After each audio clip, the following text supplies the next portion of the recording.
Hello, I'm Jeremy Rivera, your unscripted podcast host. I'm here with Brittany Trafis of Soarion Digital, who's going to introduce herself to us and focus on the things she has done previously before this that built the expertise, experience, authority, and trust that should make us trust her as she says what she's going to say about digital marketing. Thank you for having me, Jeremy. It's great to be here on the show today. My pleasure. So, where have you been and what did it teach you as you kind of jump into this digital marketing world? Yeah, so I have always been involved in marketing in some point. Whether it was I was a graphic artist making flyers for a food safety distributor, to the intern who was running and setting up conference booths. And as I look back, even it starts when my first job was working at Chi-Chi's. I don't even know if you remember Chi-Chi's, but working as a hostess there and helping greet and seat people before there was technology that could tell you just what table to go put them at. You're trying to arrange them there. And so as I look at just like where I've come from, from working in restaurants as a hostess to moving into really graphic design, understanding trade show booth design. That all then moved me into starting to understand like, what's this difference between branding? What's this difference between lead generation, awareness, and these new phrases that like you learn in college and until you're actually in it, you're like, oh, this is what I'm doing. I'm actually creating awareness that's going to generate leads, that's going to create revenue. But where it really all came together for me is each of those pieces really leading to understand the startup world and going from corporate to startup world and working hands on. I worked at a company that was growing their own email platform, and this was early mid 2000s when like ESPs were just blowing up everywhere. If you were an entrepreneur, you were creating an email platform, just kind of like people today in AI, honestly. And so working hands on there, really starting to understand that from the customer facing perspective of engaging with people, learning with people, then that eventually started to move into, well, how's that transport into platform? And having relationships with people from an account management perspective to then strategy and understanding how all this data that we're collecting can now inform what you should be doing as a company. And then this new thing, measurement, I can track across websites now. And so all of these elements starting to really build together. And then the last 10 years, I spent helping lead a leading digital marketing agency. And then AI hit. And as I looked at AI hitting and where we're at today, it all came together. My passions, I didn't realize it until these two letters really came into the world that, as I look back at where I've been and what I've really been learning, is it comes back to solving problems and seeing what that gap is and helping people fill that gap. And to fill that gap, I always compare it to, you see firefighters and the house is on fire and people are running out and they're running in. Very few people want to run in and actually dive headfirst in to fill that gap and figure out what the solution is. A lot of people Mhm. are just like, let me know once you get some learnings and let's figure it out. And that's where it's like, wow, like my experience in technology and marketing and digital and just overall customer relationships has really built me for this moment to help solve those challenges. So, would you say for Soarion Digital, like what's your USP when you're talking to your client? Somebody steps into that elevator, you've got 60 seconds to say, this is what we are, this is what we do, and what makes us unique. You got 60 seconds on Yeah. the clock. Go. Let's go. So, Soarion Digital, we're an AI native marketing agency, and we help companies adapt to the shift in search engines. Search has changed, and we're here to help you show up in AI search engines. So, generated results, not just in traditional search like Google. What is your take or understanding of um, what needs to adapt from a fully traditional, SEO stack or process to adapt to, add, some reality for these new systems that have come in? Like, what has been your angle on that of adaptation? Let's say that the small business does understand we're writing 4 blog posts and we're building, uh, you know, 4 to 8 backlinks, and that's our SEO program. So how does that change, shift, adapt within AI native agency? Yeah, so lots to unpack there. The number one piece I say is AI search is not SEO 2.0. And so SEO as a foundation is still important, like you outlined. Your backlinks, your keywords, that strategy still exists. And a lot of that is a foundation for AI search. So your technical components. What's my keywords that I have? What's the content that I'm creating around these keywords, where I want to show up? But what really has changed is the important elements within your technical setup of your website. Things that 20 years ago were so important from an SEO perspective, words like schema and meta tags and descriptions, like this all was talked about all the time and then started to get a little bit more quieter. And now adjusting your schema can really improve your citation rates very quickly within AI search. And so it's really helping us change and adapt to thinking about it differently. And that's where, as I look at it in terms of like what that approach is you still need SEO, but you have to treat AI search as that new channel and think of your strategy differently. It would almost be like when Facebook ads came out, if you were to say, oh, I'm just going to run it like Google ads. Well, that wouldn't work. And that's the same thing between AI search and SEO. I'm curious because optimization in SEO has turned these specific corners where the technical perfection of implementation would matter a lot when it comes to actually seeing results. Like, if you added schema but it didn't validate properly, then you might as well have not done it. Um, I think, and I'd like to know if you get this feeling too, that it's almost not about the schema being technically perfect. It's not reading the schema within the schema, but it's reading the schema to understand the semantic elements, but not in the hardcore programmatic way that Google was forcing people to play it in this particular way. You do it this way, or our system just won't recognize it. But with the squishy sort of LLM friendly nature, maybe it's just more about a secondary document on top of the page clarifying what things are about. Exactly. Uh, Google is very rigid, right? And they're going to stick, and they've trained us for years. Like you follow these Google standards. I mean, that's where even how long a title tag that's set by Google, and we follow it. Where you have to set up your schema correctly, but what the LLM cares about is what is that schema telling me? Like you think about a FAQ schema. Like AIs, they love it. They love it. It's like you're going to tell me the question and the answer and I can just grab that from your schema and I don't have to go any further. Great. Because they're trying to do it so quickly compared to where Google's doing more of the rankings. The LLMs, they're looking for the right response to the question that they have, and they're moving very quickly.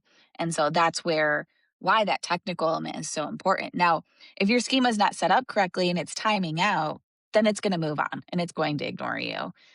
But it is going to be looking for that surface level content first. One of my favorite interviews was with Jason Bernard of Calicube, who has been an entity first optimization SEO expert for a long time. Hmm. Um, he said that there's kind of a useful way to understand LLMs is that there's the training data set and then their retrieval process of if it's not in that Hmm. data set, they'll use Google searches and be like a fancy wrapper for Google to augment their training data. Um, if that is true, if you agree with that framework, um, which of those two places is it most important, uh, in your opinion, to start to build visibility for your brand? Or is it possible to distinguish from those two arenas? It I agree with his structure on that. That's absolutely what's happening. There's this new industry stat. I forgot who it was from, but they said that 50% of content being served within LLMs is less than 13 weeks old. So when you hear that, Mhm. it's really a combination of the two that you were just mentioning. Like you want to get in to the like overall knowledge that it's trained on. But from a retrieval perspective, you have to be showing up there too, because there's only Mhm. so much that it's going to maintain. And like as you're putting out the new information, you want to show up for the retrieval. So you really do have to be in both. It's a bit hard to know where you're at. What I can tell you is as we're monitoring clients' websites and we're seeing agents crawl them within hours of something new being published, where Google you're still in 6 to 8 weeks that you're waiting for them to even index and recognize your changes. And so if you wanna be able to move quickly and see those results fast, that's where you'll start to see it on the AI side. So adversity breeds innovation. People were concerned about, AI data centers chewing up power. And so they've now got like behind the grid LNG power, that's off the grid, to fill on the back end. What are some of the innovations that you're seeing in the industry or adaptations that you're seeing that are a response to the challenge brought to the market by AI tooling? That's a great question. I'm here in Ohio, so we have these the data centers are just popping up like wild here. It's a very hot topic. I mean, in terms of innovation, there's a few different pieces. I look at one for myself for Soarion Digital. We're an AI native agency, so I've ran traditional agencies and just saw how much change was going to come and disruption that AI was going to bring forward, and really took a step back and thought, what's this look like if I build AI first and then people next? There's still room for people. We still need the expertise. But it completely changed our processes and workflows. Workflows that used to have 16 to 25 steps now have like four. And it's because you have to reimagine and open your mindset. And you can see that across the board as people are starting to innovate and think differently. And those are where I'm seeing the people lead is where they stop and they think, what should it be instead of what has it always been? The other piece that I'd say that we're seeing this really change innovation is even just from the consumer side. Like, did you Google today or did you Claude or Ask ChatGPT Claude. today? Yeah. Ask Claude. Exactly, exactly. I saw that Ask Jeeves was officially sunset today, which I didn't even know was still Oh, running. wow. And I made a joke. I'm like, well, Jeeves had a grandson, Claude, because I just ask Claude everything now.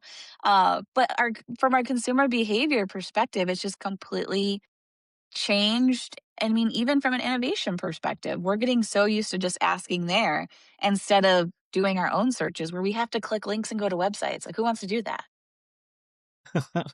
I know that I I got a bug in my head. I'm like, "Hey, I don't think I've done any internal linking on my podcast." And I I asked Claude, I'm like, "Hey, what would be a good way to, add internal links?" And so you should add a call out for a related article, at least to the previous one, and then we can categorize your articles based off of the primary themes, and then for any that are in that theme, make a hub page and then cross link to each other. I'm like, okay. And then I just added the Royal MCP plugin for WordPress.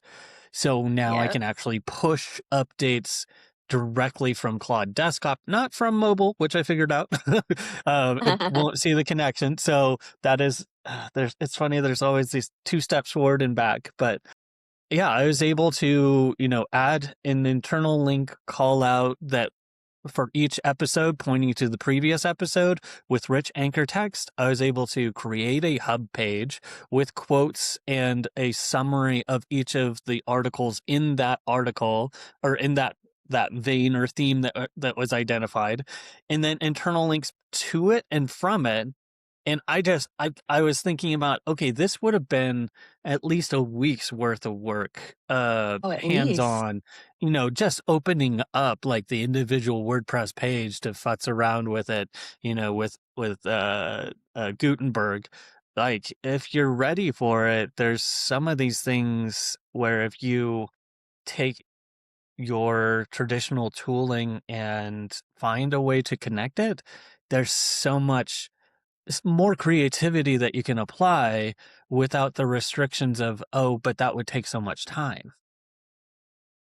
Right. The hardest part is making the time to then figure out how you can relieve the time for yourself.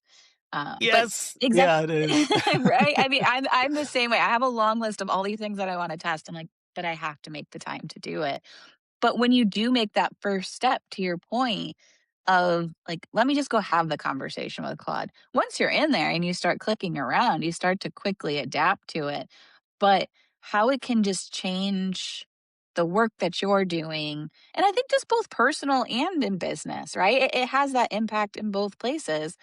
But as you're making those changes, really starting to understand, wait, this can be freeing to me, and I can actually spend more time on the human elements that I like to do instead of these tedious, mundane pieces. Like, I use an example of, I'm really bad at managing my inbox.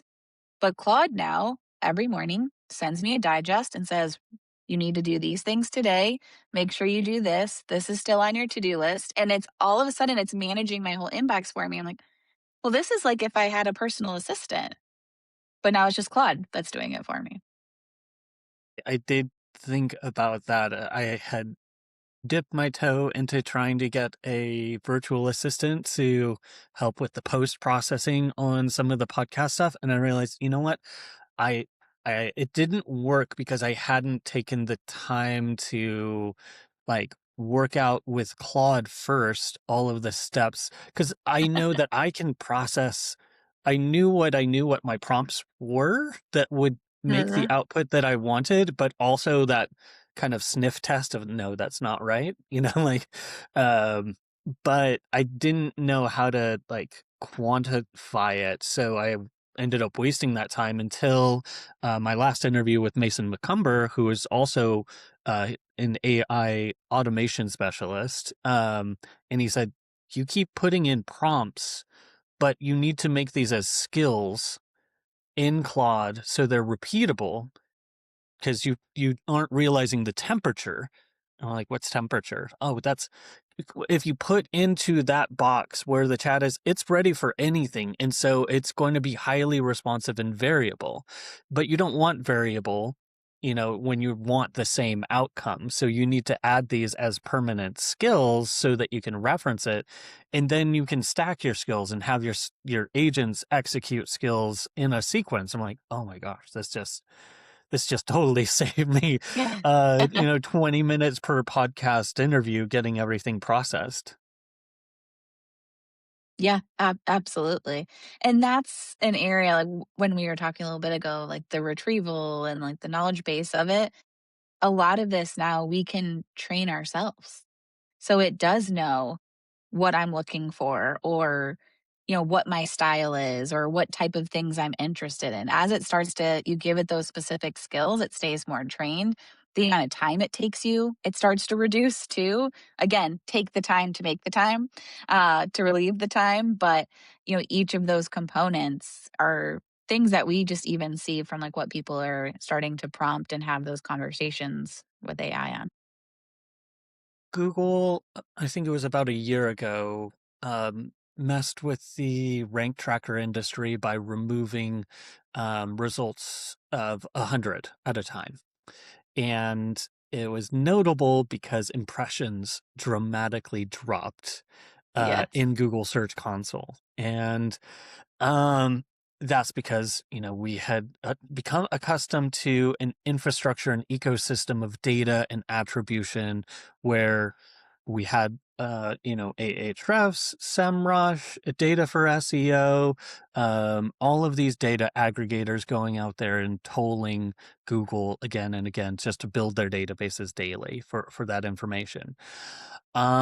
I'm curious from your perspective, are we looking at a similar problem when it comes to all of these tools that are trying to get information about your brand visibility that, that tolling, that's it's a snake eating its own tail. It's not real. It's just more and more tools asking queries. Is that how much of a concern is that? How much of a reality is that? And is there any way around that with the unique response nature of digital chat programs and feeding information back to users? It is the wild, wild west right now. And we are watching this channel be born and start to, and we're still trying to settle on a name, right? You still hear, I call it AI search as a whole, but you hear AEO, GEO, AIO, AI search. Like they're constantly, like we haven't settled on a name yet. And Yeah. so you think about as a new channel not even having a name yet.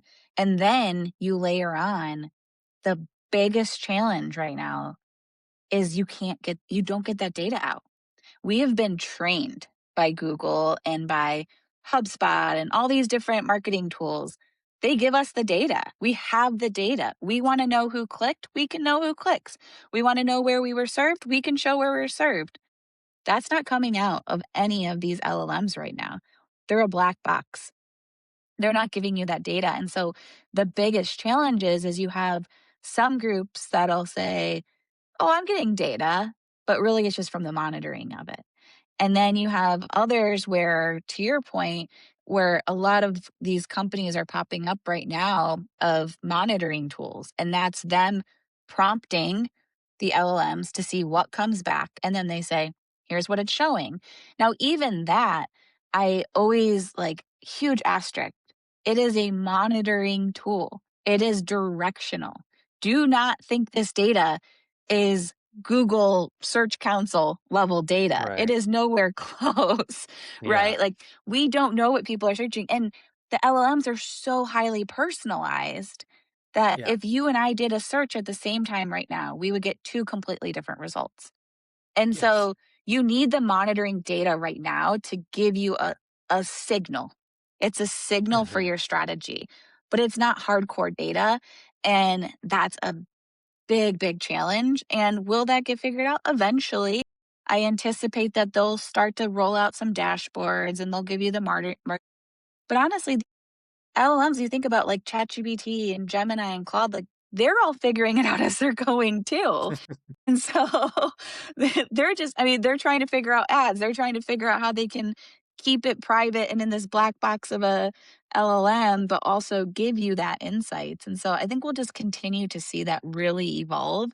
And the thing that I always encourage our clients or anybody that I'm talking to is look at your web analytics as your final source. What was that AI referral traffic to your site?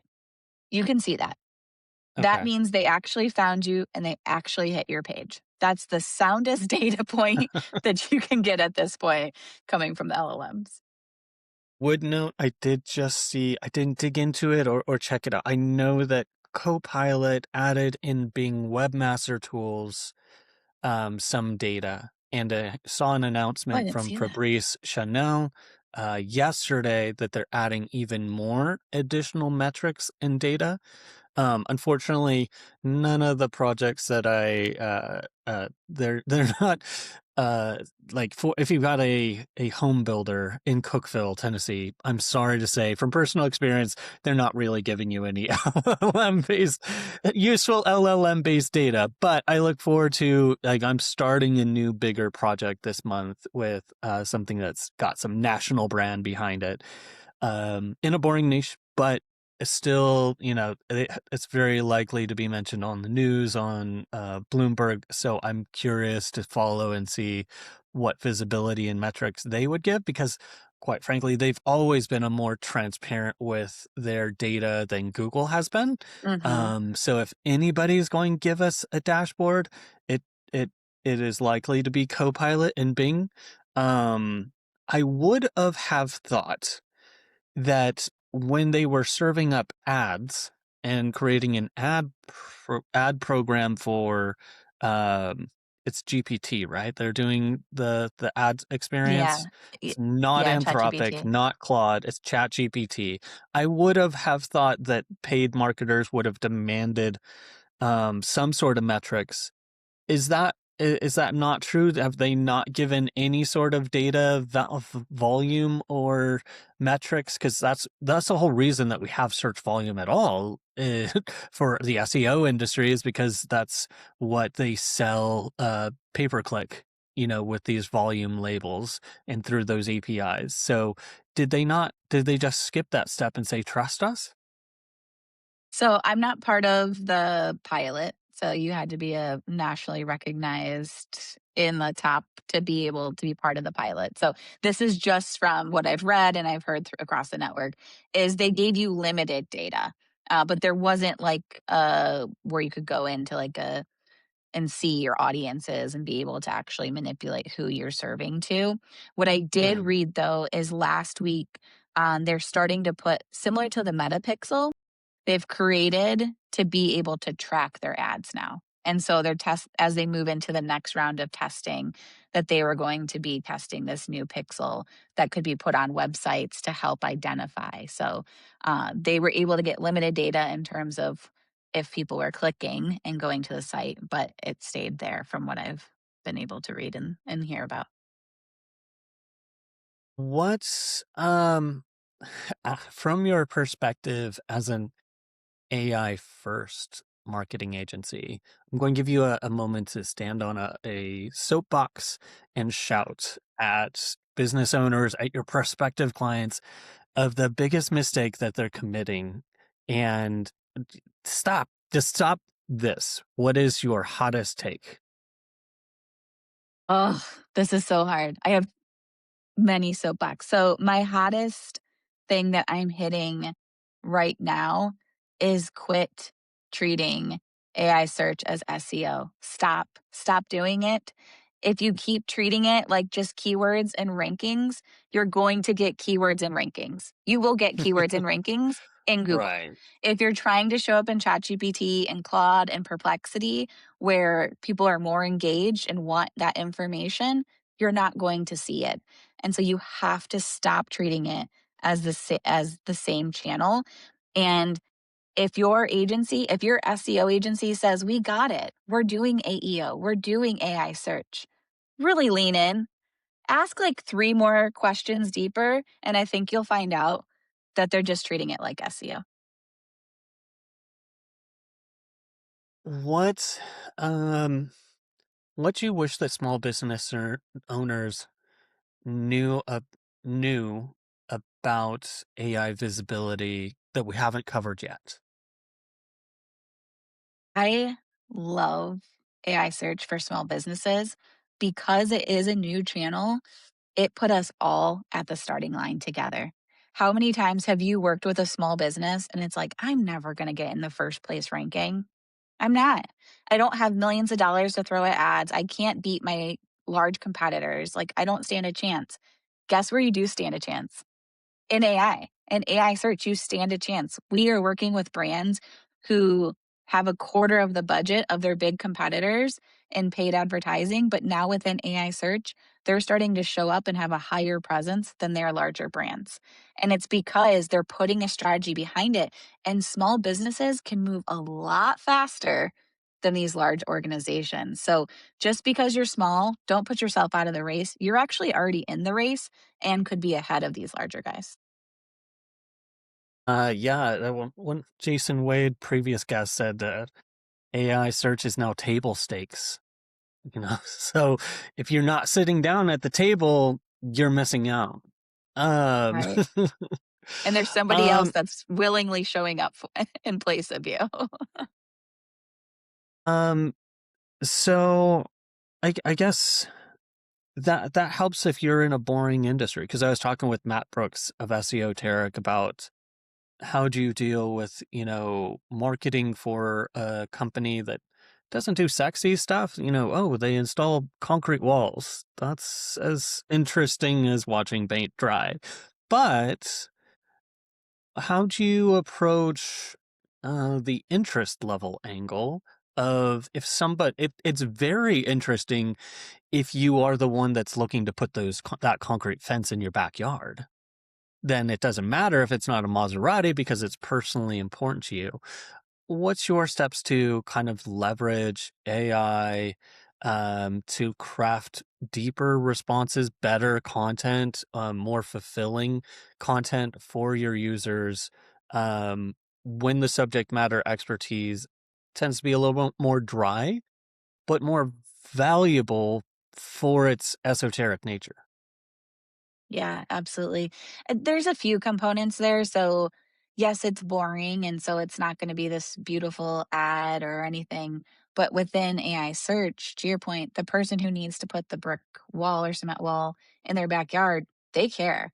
And they're coming in and they might not even know you exist. And they're starting to have that conversation. So, what we always encourage our clients and others is really start thinking about what that like longer form content is. So break it down. What are those structured components within that content? The definitions, like that's the first piece, comparisons, pros and cons, and then point of view. Go through the thought process of somebody who might have the problem and is now starting to solve it, and have multiple pieces of content that can fit there, but have them structured very cleanly so that the AI can pull that and then serve you as that answer. Because as they're going through that and they start seeing your name and they start seeing that content and they're building that trust, you've built that credibility with them before they've even clicked on your website because you've met them with where that content needs to be. And it really starts with the structure. I just published my interview with Nick Eubanks, longtime SEO professional. And we were talking about how some people are using AI capabilities in the wrong place in their workflow. And his example was we put them in charge of creating the content brief instead of fulfilling the content brief, because we need that human, and then you need a human editor afterwards. How do you design your stack to make sure that you're not falling prey to that the plague, I think it was called the hive mind uh result, because they did a Oh, I like that. test in AI. There's this set of creative writing prompts that for humans always creates vastly different stories, and because of the training database nature of all of these tools, even different models, all came up with surprisingly similar stories to these prompts. And there's kind of this hive mind problem. What's some of the tooling, some of the processes that you add or suggestions to make sure that as you integrate AI, that you're not just copying and pasting and replacing what otherwise would have been a robust, human perspective, but instead becomes samey. I am a firm believer that some of our greatest strengths as human marketers are in creativity and strategy and our domain expertise. Our domain expertise growing, first question you asked, like, tell me about where you came from. How did that all come together? Your domain expertise really informs how you think creatively and strategically, and you bring that together. And so, in terms of how we work, is our human is understanding what you need as a business and starting to really digest here are these components. Well, then we have the AI look at the data and give us some insights. And then the human can piece that together. And that starts to form what your strategy is overall, that then the AI can start to write content on and then have the human in the loop at the end who's reviewing it.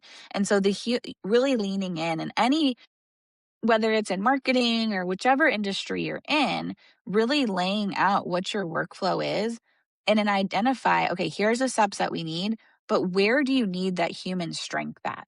Where do you actually need the human creativity, strategy, and domain knowledge and plug them in and don't move that step? Like that step is locked in. As easy as it might be to put AI in that place, do not lose those human centric pieces. And then let AI automate on those other pieces where a human can get in at the end in the loop and make any of those final changes. As to kind of wrap up here, tell the people where they can find you, connect with your company, and if you're on a particular social media channel. And also, if you have anything interesting coming up, books, tours, resources that you've crafted and made available. Yeah. So you can find us at sauriondigital.com. So we'll make sure that that's linked. And also, I'm pretty active on LinkedIn. So you can follow me, Brittany Trafis, on LinkedIn, or Saurion Digital is also on LinkedIn. We have quite a few different events. I'm actually going to be at CMO Huddles this week, doing a Midwest tour, meeting with top CMOs and talking about this exact topic. We'll also be at the Marketing AI conference in October, actually here in Cleveland, where I'm located, which is thousands of marketers come together to talk about AI. So please be sure to find us there. But if you have any questions, please reach out to me on LinkedIn or on sauriondigital.com. I'm happy to have a conversation and really help you identify how you move from just using SEO to AI search as a new channel.